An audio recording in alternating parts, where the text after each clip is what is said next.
I think the topic today that we've got flows so nicely from the conversations earlier. Learning mindset, continuing to build skills. It's exactly what we've been talking about all day. JJ mentioned sort of the AI factor, which is sort of, I guess, in the back of our minds in terms of what work will look like, how work will change. But we've got a brilliant group of people who have been in the industry, around the industry, for a long time, who are going to help us, I guess, with some personal lessons and some business lessons around learning mindset for individuals, for teams, and for companies. So some really interesting story, but tangible outcomes and things that you can take back, hopefully, to your businesses. So I might get you quickly just to introduce yourselves and your title, what your job... Okay, let's make it more interesting. Name, title, but what that really means, how you'd interpret that to your screaming 2.5-year-old child. So. Ben. I'm Ben. I'm at Adobe. I'm an enterprise architect. That means that I talk about how software works together in a pre-sales process so that people aren't buying things that don't give them value quickly, and that IT is invested in the solution that is being purchased. Awesome. I'm Sorrel. I'm the head of business operations at Playground XYZ. The 2.5-year-old toddler just mentioned was mine, so that's an in-joke. And I would describe my role as anything that I can do around the herding of cats, legal, finance, operations, and HR to support the wonderful people in our team and let them focus on doing the best possible job they can. That's what I do. Fantastic. Claire. Hi everyone, I hope you've had a great day. I'm Claire Harrison. I'm an executive coach and I primarily work in the space of leadership. So I work, what can I say? I work one-on-one with clients and I develop leadership programs. Before that, I spent 20 years in the industry. So I worked in sales and strategy on agency side and publisher side for a long time. But I've been doing this for about 5 years. And what that means is I primarily support people to uncover their strengths and really, I guess, be their best selves. Sounds a bit naff saying that, but it's kind of what I do. Fantastic. Will. Hi, my name is William. I'm from Brazil. Been in the industry for 20-something years. And I sell media. So basically I go to agencies and pitch for money, beg sometimes, but yeah, that's what I do. You flog space. Awesome. Liz. Hi, I'm Liz. I'm in the L&D area with IAB. So what does that mean? I'm still working that out. I've only been in the role for a short while, but it's really about trying to identify the areas that will give the most value to the industry in terms of learning and development and what we can do to help support you. Fantastic. All right. Sarah, we might start with you. Playground's an interesting company that's sort of grown incredibly quickly over the last few years. You've had buyouts, mergers. What's the gum thing? Buyout? Acquisition. Acquisition. Yep. All right. Yep. How do you, because you are that sort of herding cats and making sure that the team sort of are functioning, ensure that the company is growing as well as the individuals, balancing those two things out? Yeah, a fabulous question. So we were acquired by GumGum about 18 months ago, and the real trick with an acquisition like that, and obviously GumGum being a US firm, is unlike sort of the startup, scale up, full growth business story where you have time to develop your policies and develop how you are balancing those things. Acquisition maybe doesn't happen quite overnight, but it certainly happens a lot more quickly than you expect or that you think it's going to. So with something like that and a global organisation, you get some incredibly wonderful and talented and specialised resourcing around the all-important learning and development, recruitment, all of these wonderful things. But you also have this piece of joining, change management, basically. So once upon a time, if you don't have policies in place because you can be really agile, then every exception is an exception and every exception is a rule. And then overnight, you've actually got rules. Important rules and in place to make sure that you're scaling appropriately and that everyone is given equal opportunity to things like learning and development. So how we are doing that at Playground in partnership with GumGum at a global level is a lot of work around levelling up how we are thinking about progression planning, individual development planning, but at scale. So it is personalised, but at scale, and because we have the resourcing, we're able to do that. And then we're looking at a lot more work around leadership training, management training, executive coaching, all that sort of stuff, to make sure that we've got the leaders of tomorrow that we're going to need. So last year we doubled the size of the playground team, which we went from, had about 60 people and hired another 55 in a single year. So that had a lot of wonderful and exciting challenges. But of course, with all that sort of thing, you need to make sure you've got really great opportunities for people within the organisation to be promoted.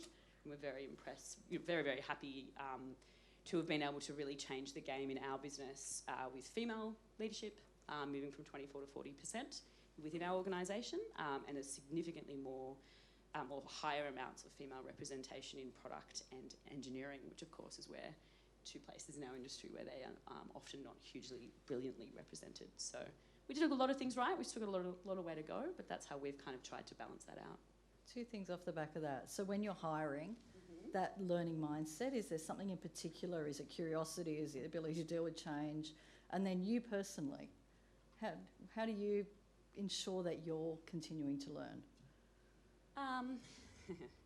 Well, I think a huge part, every day in my job is different, so you have to learn, otherwise you're going to get left behind pretty quickly. So I'm very lucky that in my role I don't have to necessarily wake up every morning thinking about how I'm going to learn, because every conversation I have, be it with local or global leaders, I'm learning something, which is really, really nice. And I'd like to try and make sure that as many people within our organisation also get those opportunities, so can speak to our global CFO who has 40 years of tech experience. You know, we need to make sure that everyone gets the opportunity to have those chats and no one's kind of blocking anyone else or being this kind of bottleneck. In terms of hiring, I mean, I always look at simply applicable but not necessarily directly aligned experience. So if you have 5 years in dealing with a huge amount of stakeholders but you've never come anywhere near media, great, because you've got such applicable skills. And we can teach you media, but we can't teach you necessarily overnight brilliant stakeholder management. So I do think when we look at how we are hiring, we do bring in a lot of people, especially again in tech and engineering product. They've never had anything to do with media.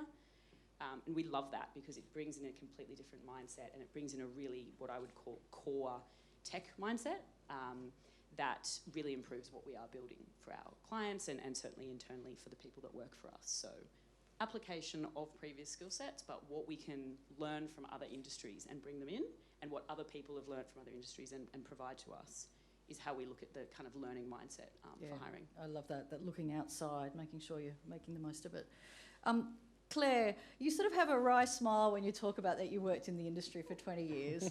I know you quite well, obviously. I know you've got good and bad stories from the industry, but if you had to, I guess, bring up some examples that have been good and bad examples that have enabled you or people around you to flourish and have that sort of development in a good way. Do you want to tell some tales? I refuse to name names. Are we signing NDAs? Or?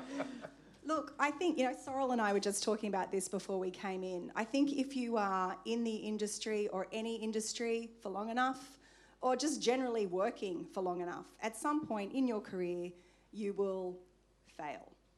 You will be made redundant, you will get fired, the business you work for will go broke, you'll get sick. The list goes on of things that could happen in your career.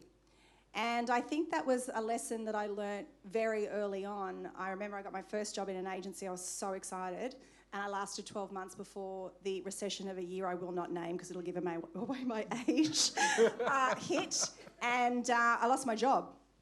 And so I went and did hospitality for 2 years, which, by the way, is one of the greatest things you can do for any career because it teaches you about people.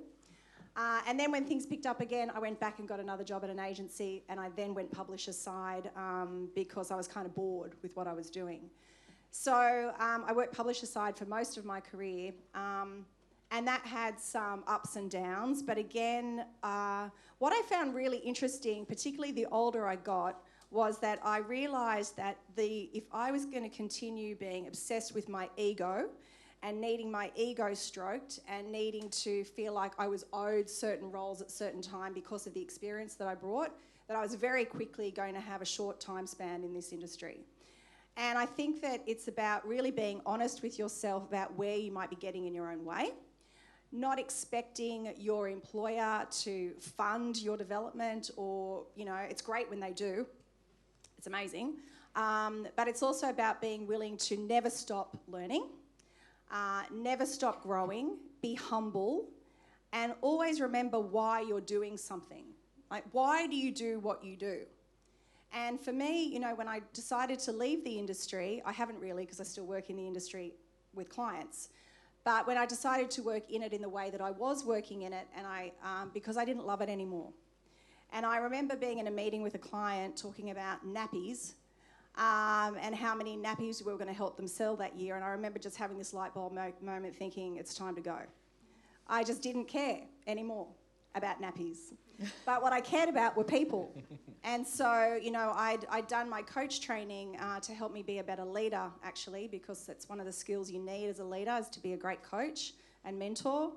And I realised that I was much more interested in the people side of things, which is how I ended up leaving 5 years ago and starting my own business, where I still get to work in the industry, but in a very different capacity, in a way that I'm passionate about, because I work with people who want to learn and want to grow and really don't ever stand still. And I find that very exciting.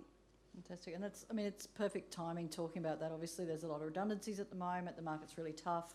Those internal skills and resilience that are needed to keep going. Ben, you have an interesting backstory, and I guess I'd love to hear a little bit about your journey through the industry and what we can learn from your tale. So hilariously, I started in AI right out of school, and then that industry went bust. Ha ha ha. But took a little detour through hospitality, which I think is incredibly important. And I saw how important it was to, when you have multiple stakeholders and you're trying to optimize an outcome and you're working for an incentive, tips in America, you find yourself motivated to find solutions very quickly and optimizations. And that's hilariously what AdOps kind of is. And, to follow up on JJ's sort of like bust to nowhere metaphor, like, how many of you thought you were going to work in AdOps while you were in school? Yeah, nobody. Yeah. So it's not like, it's not a career path that's often talked about. When you talk about it with your friends, they're like, oh, you put those pop-ups on my computer. Like, that's the kind of like feedback that you get. But ultimately, what I think what has made me most resilient in this field is an undying curiosity. I keep being interested in what other people that I come in contact with are doing. And I keep asking them why. So, it can be accounting, like it could be legal. Like you are part of the fulcrum in this industry. You are making everything work for a lot of people that aren't making everything work. And so they're your stakeholders, and you have to make them look good. So you have to be good at reporting upwards well, and you have to do all kinds of things. But ultimately, your curiosity is what brings you forward and what has brought me forward. I started this phase of my career around 20 years ago as an ad trafficker, started moving into business development, moved to being running a small enablement team, and then switched to product for that ad server that wasn't really directly referred to in a previous statement. And now I'm selling enterprise software. But I'm still solving the same kinds of problems that I first started out with. It's the same curiosity, like, how does that? Why does that? How do we make that work? Like, that's the mindset that keeps us recession-proof. And ultimately, we are going to be teaching the robots how to think rather than just following the robots. Fantastic. And you've obviously changed markets. You've moved to Australia in the last year or so. I'm here as a guest. Yeah. It's a sort of try before you buy situation. But every time I start a job in the U.S., they ask me what I want, and I say, to get out of here. And so far, This one's worked out the best. They might have been happy to see the end, to see the back of you. Go to the farthest place you can go.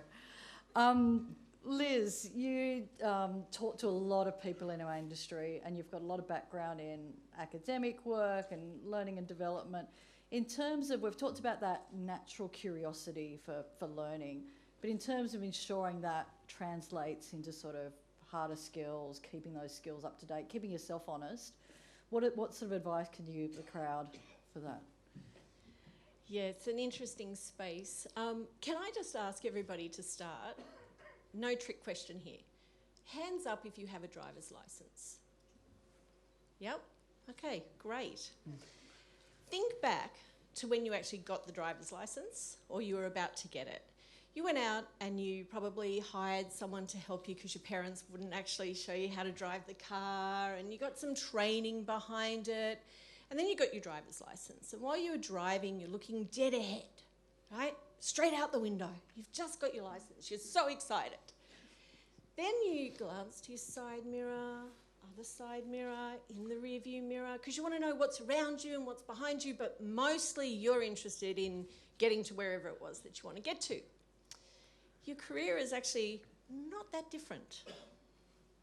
So when we first get our job, we just graduated. We start thinking about our future. We start looking at where's that horizon? Where am I going to go? What am I doing? And we are so dead ahead. Occasionally we'll look in the rearview mirror and we'll think about, what are my skills? Got to update that LinkedIn profile, whatever it is. You know, what are my skills? And occasionally then we'll think, hang on, I've been on this same road for a while. Let's look in the side mirrors. What's around me? Can I change lanes? Is it safe? Is it time to change lanes? Is there a street up ahead that I can actually turn into? See, when you think about your driving experiences, I'm going to bring it back to your career. At the end of the day, we start off in our job and we're very single-minded. But we forget that on-the-job training isn't all of our learning. And curiosity does actually come quite heavily into thinking about, well, what other hard skills could I learn? What can I do to make myself more appealing to someone else? So when you take on those accredited skills, the accredited training or outside of on-the-job training, what you end up doing is networking. Aha, here we go. This is a very competitive industry, right? We all know this. So what do? We keep our friends close and our competitors even closer, right? So when we think about this, we actually start to think about our networks, we think about new skills, we think about how do we build our career further, and it doesn't matter. You could be just out of graduating or you could have been in the industry for 30 years. You still have to think about where to next. What is that next step? What happens with our fast-paced industry that keeps changing on us? So getting all the skills internally is a really good start, but that's only one perspective, your company's perspective. So you step out and you get those hard skills out of other courses. Now, I'm going to actually, at this point, say, you know, if you think about our recent microcreds, and what we've done, we're saying to people, maybe if you do these, even if you've been in the industry for 5 years, you've probably forgotten a few things. So it could be a good reminder to step in, do some formal learning, put it on your socials, get your badge, right? We all like a badge now. Isn't it amazing? Got to show that little badge. So, you know, think about how we can use those opportunities to continue to build and make ourselves more appealing to whatever the industry brings to us. So hard skills are something that we do really need to think hard about. And you know what? Drive that car really hard, right? Get to where you want to go, but enjoy the ride along the way, and don't forget, check your side mirrors and check what's around you to how do you actually drive better to end up where you want to be. I'm not sure what's happened to my team while I've been away, but they're obsessed with buses and cars now. I'm not sure what's going on. Nice analogy. Will, Yes. you've JJ keeps telling me you've got an amazing story, and I've purposely not heard it till on stage today. We'd love to know how you got into the industry, what challenges there were, and what wise advice you'd give the audience. Yeah, so funny story. I would like to be in the army. So I have no idea what I would be, and I say army, that's it. My family was so against, so that's like 99. And then my mother paid a HTML course, 20 hours, and I fell in love. And after that, I become a web designer, and then we start selling ads. And then I have to hard code the ads. We used to sell for a week. Can you imagine? Yeah. We sell for a week, like a magazine. And then 2001, we installed DoubleClick Dart. Probably half of you never heard about that, thank God. And I become a web designer / campaign manager. And then at some stage, I realized I sucked at. And I said, I'm good talking in Portuguese, not in English. But in Portuguese, I used to be a good talker, and I say, I'm gonna sell. It's easy, do you know? You don't need to study, you don't need to do anything, you just sell. Oh, yeah. Yeah, much easier. Yeah. In media, like a lot of drinks and yeah. So I went to like work in media for a few years, selling. I knew a lot of people, and one day I was a sales manager, doing well, let's say that, and I fell in love. And I came to Australia without speaking English. So it took me like 2.5 years to learn. A lot of like self-doubts, imposter syndrome, and pride. Very ego, like sales, cocky, like you name it. And I come here and I couldn't get a pizza, do you know? Like calling and can I have a pizza? Like we didn't have Uber Eats when I get here, so. And then took me a while, and one day I said, okay, my English is not too bad now, I can be a campaign manager. And I say, okay, I start applying, got my first job in a week, and I said, oh, lucky. And then they say, this is your Rubicon account and your AdOps account. And I said, yeah, in 2012 when I left Brazil, we didn't have this programmatic thing. What the hell is that? and since then has been a learning curve. And I think like, if I can say something, don't be afraid to change careers. So I start web designer, campaign manager, sales, and in English, campaign manager, programmatic manager, and sales again. So it's the same industry, it's the same communication, but you can do different things. I think confidence, it's a very hard soft skill to build, and a lot of people, even the senior sales director that you see on stage, they have confidence issue, but nobody talks about. And adaptability. AI is coming, and we're gonna need to change. So I know some people who hate programmatic. I was the first programmatic person on Daily Mail Australia, and every day they will say bloody programmatic, bloody programmatic. I hate that. And they put me in a corner of the office. So like the sales team was here and I was in the corner because I was the programmatic guy. And I can hear Peter Holder saying that right now. Yeah. He was on my side. But yeah, slowly we start integrating with the sales team and they start getting commissions and they start learning. But adaptability is the key, and AI is going to be the next thing. If we don't adapt and embrace, we're going to be out of the job. But programmatic is the same thing, you know? Yeah. Like how many people we know that they're out of job because they didn't embrace programmatic? Yeah, that's the funny story. Yeah, that's great. And the confidence piece. So you rebuilding confidence, obviously that came gradually through building new skills. But was that internal? Did you have external people helping you with that? Team members? How did that sort of flourish back up, that confidence? I think like one day I realized that I didn't have depression because on my genes, I'm not built for that.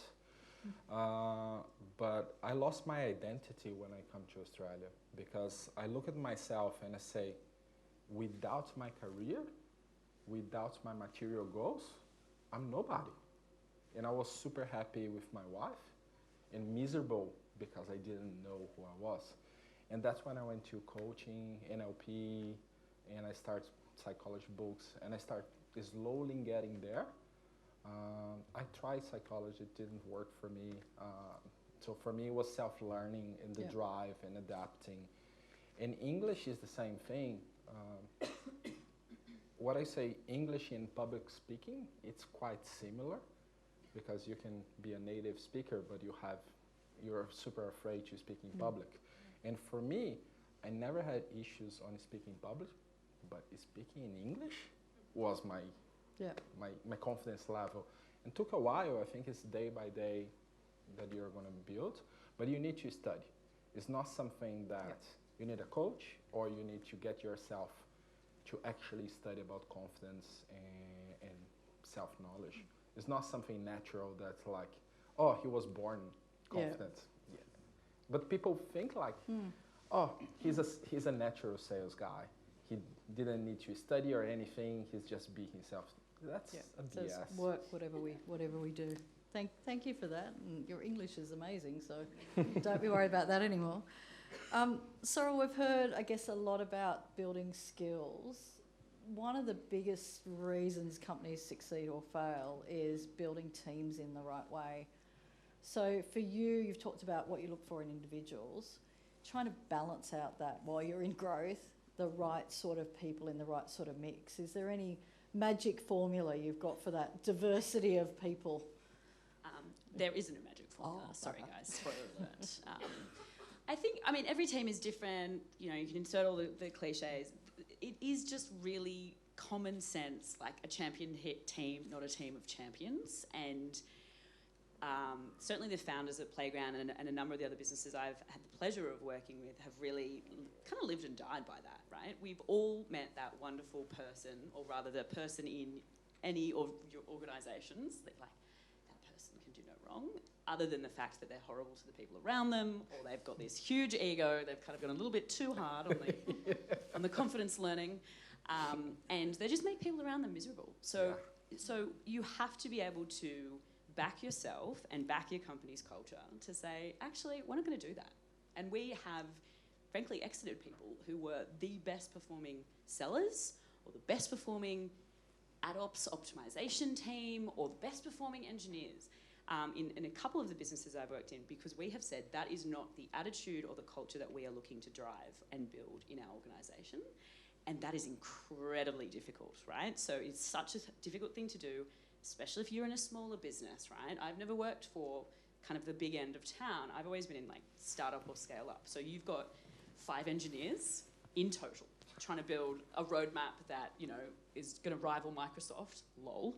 And you want to exit one of them? That is an incredible call. But you know what it does? It means the other 4 engineers stay. Yeah. They stay and they call their engineer friends and say, this is where you want to be. And so it's not about saying this is your recipe for a great team. It's about working out what your values as a business are. Is it, if you're just going to go after just money, I mean, we all love money. That's cool. I love that. Let's go do money. But if you're just going to go after money, or you're just going to go after something where people aren't seen as the core asset of your business, you are going to fail at building great culture. If you start with the people part, and it's the whole like strategy, you know, culture eats strategy for breakfast, and insert all the wonderful, you know, blah, blah, blah. But it just couldn't be more true. Because not only are you getting rid of the people that are making people's lives hell, and if people's lives are hell, they're going to leave. Yeah. They are seeing that you are actually going to support them over the people that they might see as better than them. And then they're going to say, sweet, I'm going to go replace that person in terms of what they've been doing, because I know that Sorrel's going to back me, or I know that Rob's going to back me. And that is how you build great teams. And there is no recipe that says this is how it works for AdOps. And I'm from an AdOps background, and I think if you've done AdOps, you can do anything. Of course I would say that, but there's nothing that I have done subsequently to AdOps. I think that's the second T-shirt, right? Yeah. Oh, yeah. It's just written across, it's tattooed across my back. AdOps can do anything, but it is like, it's really fast, problem-solving, working with stakeholders all over the place. But an AdOps team and the cohesion in an AdOps team, different to engineering, different to product, certainly different to sales. Because I've also done sales, and wonderful people do sales and not wonderful people do sales, just like any other team. But you've just got to back your people. it is as true today as it has always been, and no matter what you're talking about with AI, programmatic, or anything else, if you think you're going to replace half your team with AI or replace half your team with programmatic pipes or anything, you're not, because the other half ain't going to stay, because they see themselves as disposable. Yeah. And if they feel like they're disposable, no matter if you're in a recession, no matter there's layoffs all over the place, they're not going to back you when you need them to. So that's it. Fantastic. Simple, really. Yeah, simple. No, it's seeing and hearing your people, right? It's good. On that note, Claire, there's obviously in our industry people get promoted through various methods because they're good at their jobs. Did you say nefarious methods? Nefarious, possibly. Yeah. There's a bit of that. It is media. But also recently, in particular, we've seen a lot of people who have been promoted quite quickly into leadership roles. How do you suggest that leaders keep on top of their own growth and their own sanity so that flows through to the rest of their team, as well as keeping themselves happy? You know, it's interesting listening to Will and Sorrel just now, because I was actually running a leadership workshop this morning, and you know, one of the things that both of you are talking about is emotional intelligence. And emotional intelligence is multifaceted, but it starts with self-awareness, right? That's where we start. And one of the things that I think holds many really talented people back, or makes life much harder for those talented people when they get promoted without the right support and the right skills, is that they get so busy doing the things. All right, so this is also like a manager mindset versus a leader mindset. A manager mindset, tasks. These are all the things I've got to get done. These are the people I have to maneuver. This is what I need to do today and this week. So they get very caught up in the task element. It's also easy, right? Because you know your job. So it's much easier to stay in that task-led, this is the work that I do sort of frame of thinking. But when you move into leadership roles, that's all a given. What sets great leaders apart is their ability to do their own inner work, to call themselves to account. Am I working on myself? How is my emotional health? How am I handling my stress? Because when you're not handling stress well, you react rather than respond appropriately. And you might not be that person, but stress makes you that person. And then you get a reputation for being a stressed out leader. So, you know, it's about really being prepared to lean in with curiosity. I think curiosity is one of the most important life skills to have, hands down. You don't need to have all the answers. This is the other thing. People think, oh, I'm suddenly in a leadership role, I've got to know all the things. No, you don't. You learn as you go. Be a human being. Connect with other human beings in a human way. Be vulnerable. Don't be afraid to say, I don't know. We'll work it out together. Not like, oh, I must have the answer. And this is really, you know, it's interesting hearing you talk about confidence, because so many people will come to one of my workshops, and especially women, and like I say, you know, why are you here? I really want to build my confidence. Yeah. And they think that coming to a workshop is going to teach them to be confident. No, you build confidence by doing the things that scare you, by doing the things you can't do, by doing hard things, by being uncomfortable, right? Because the other thing I'll say is, if you want to go on this journey, be prepared to be uncomfortable a lot. You don't know what you don't know, right? So I think that's also, I mean, you can tell I'm quite passionate about this subject. But I think it's really important that, you know, I think too, you know, Liz and I were speaking earlier, don't expect your employer to fund your development. It's great when they do, as I said before, but you need to have skin in the game. If there's something you're not getting from your employer, or if they're not you want to work with an executive coach, but there's not a budget for it, fund it yourself. Put 10% of your income away for a year. And then take that money and invest it in either a course or a coach or something, right? Because you're worth it. If you can't value yourself enough, how is anybody else going to value that? So, you know, and these are really important things, because when the stress is on and you're under pressure as a leader, and you've got budgets crashing down on you, and you've got performance issues in your team, these are the skills that will get you through. Thank you. Passionate about this subject. Yeah, passionate about everything. It's fantastic.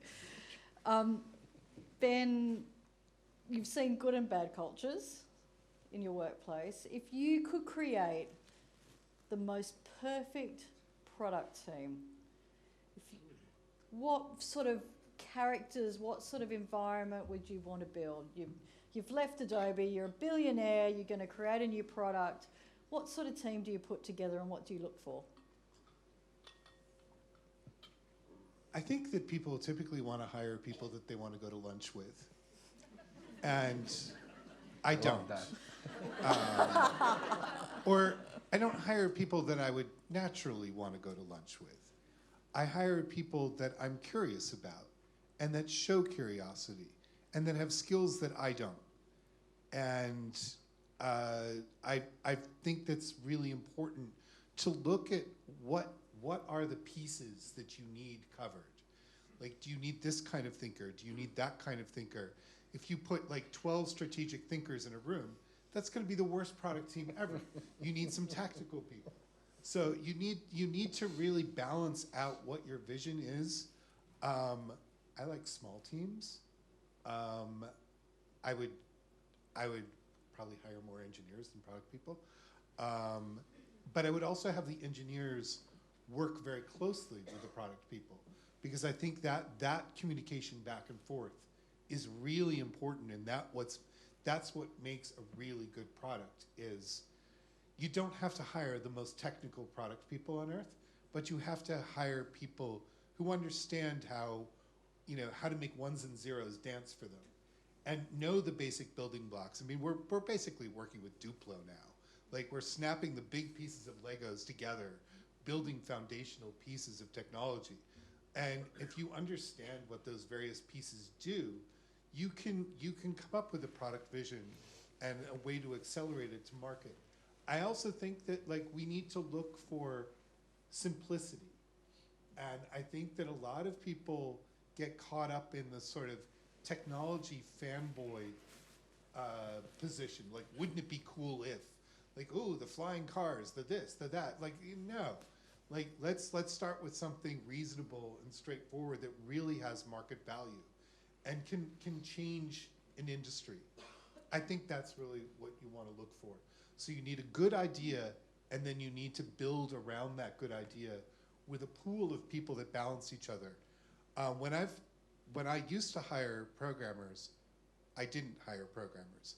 I hired people from biolabs. Those people understood what a contaminant was and how it could screw up an entire ecosystem. They also had been self-taught. There wasn't that sort of cocky CompuSci. I worked at MIT for years, so I'm allowed to say that. There wasn't that sort of cocky CompuSci kind of approach to problem solving.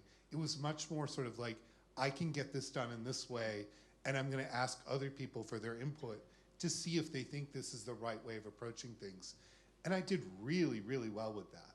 And so I think I very much appreciate hiring people that are eager to grow and curious over actually having the skills that you need right then.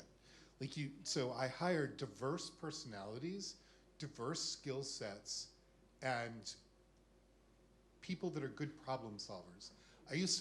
One of my interview questions was, how many men get their hair cut in New York every day?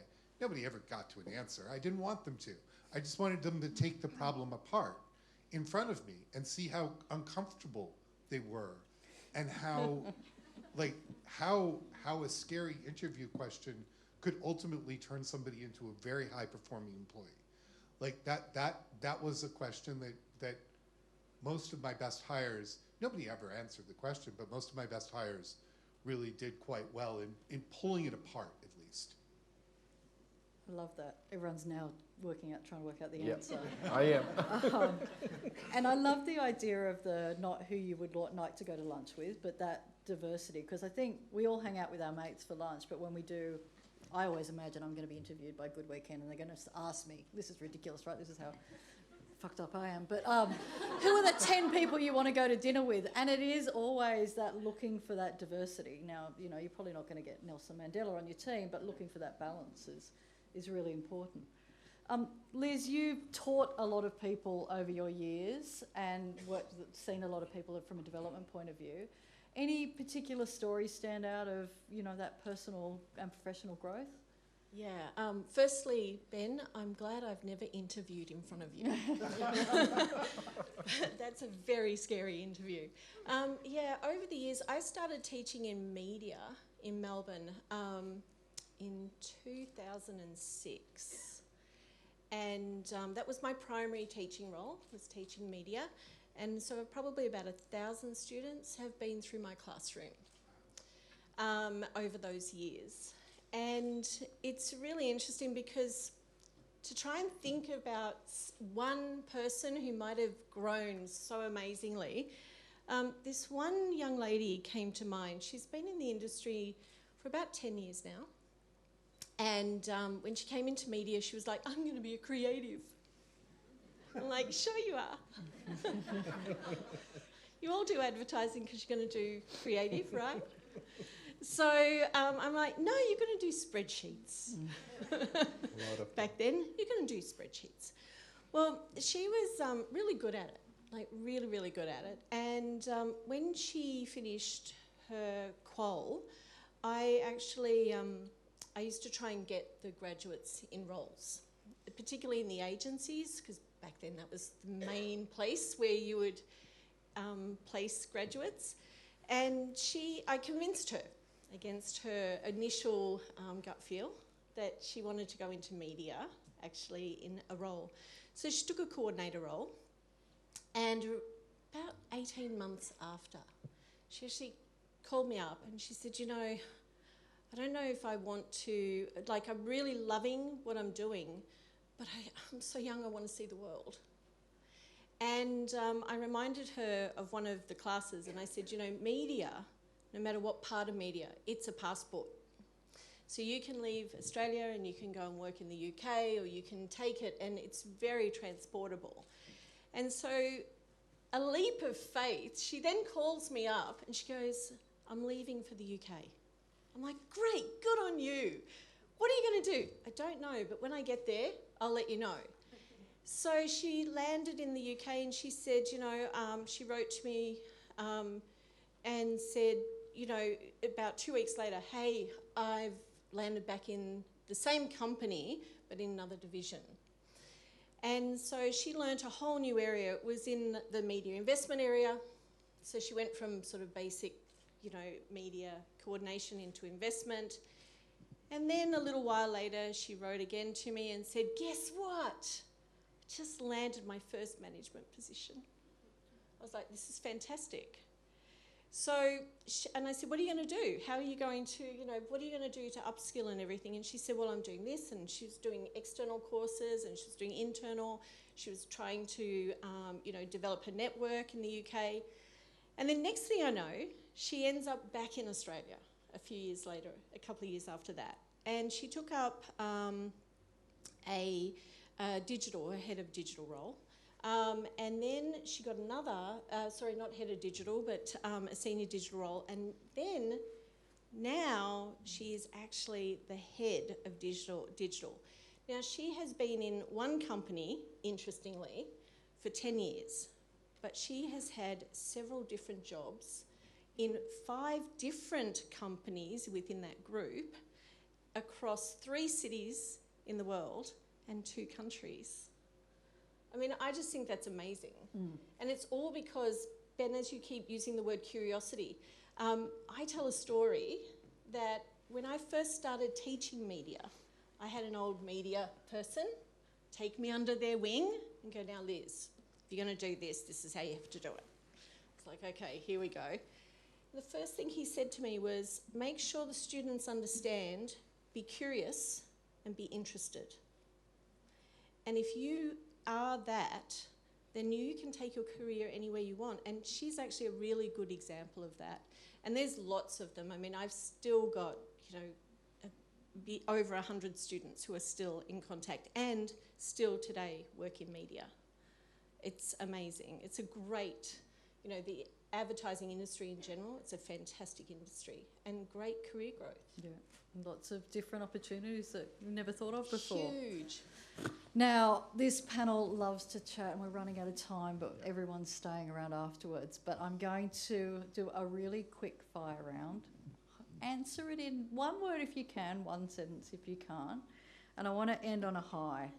So in terms of changes that you've seen in our industry over the last couple of years, what has been the most pleasing change that you've seen in relation to talent and people? Who wants to start? I'd actually say that the best change regarding talent and people, I just love how the industry just does not stand still.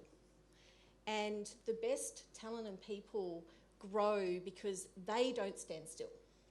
And I think that's just amazing. And every time we get a new tech, sometimes people get a little bit scary, you know, a bit scared about it. But it's a new skill. It's a new opportunity. It's a new career path. It's changing lanes. And I think that's just wonderful. So I think that's kind of where I think. Yeah. Ben? Diversity. I think that we're now looking at making a better pipeline. We can't just immediately pull everybody into this industry. We need to develop, we need to go back to earlier in the process and start to develop people earlier. And I see a lot of mentorship going on in the US, and that's been very helpful. The IAB is doing a lot there. Fantastic. Sorrel? Non-gendered functions. So when I started, I'm also not going to tell you that particular year, ops were dudes, most sellers were women, or women and dudes. Sellers was a bit better. Engineering was dudes, product was dudes, time and time again. And I was ops in a team full of dudes, and that was unusual. And your planner buyers on the other side were, usually women, but your investment directors were dudes. Like they just, and maybe this is unique to me, and maybe that was just a weird kind of moment. But because everyone's like, what? If I look at this room compared to 6-7 years ago, yeah, completely different. Exactly. Yeah. And so gone to and that is very, very, very exciting to me. And I think we do a lot of work, and everyone's sort of like, oh, we need more women in tech, and we do. Of course, we need more women in tech. We need more women engineers. We need more women coming into gender diverse backgrounds coming into STEM and all this sort of stuff. But we also need more dudes going the other way as well. Like, it's not a one-way street that's going to make it an even and perfectly good representation of. We are trying to advertise to a very, very diverse demographic, no matter who what brand you're working for, or what ads you're trafficking. And if you're doing that from a background of like an echo chamber of, a whole room of 35-year-old white women, we're not going to do a very good job because we are not representing the people that we're talking to. And that's true of any particular, non-diverse background. So it's just really saying, similar to what you're saying, but I think too many people get caught up on one way when it's actually about all the ways of getting more and more and different ideas, different opinions, different backgrounds. You said yourself, not just the people you're going to have lunch with, but the people that are going to actually challenge and bring divergent viewpoints into a team or into a function or into a business, because that's when great things happen. Because otherwise you're surrounding yourself with yes people, and you won't do anything particularly good. Let's do it. Claire, what's better? Yeah, the diversity card's already been played. But I mean, like 5 years ago, I was the only woman in a senior leadership team. 5 years ago. Crazy. I'll say flexibility. And I mean that in terms of thinking. Not so much how many days you're in the office, how many days you're working from home. I think I'm seeing more openness and flexibility in the way people approach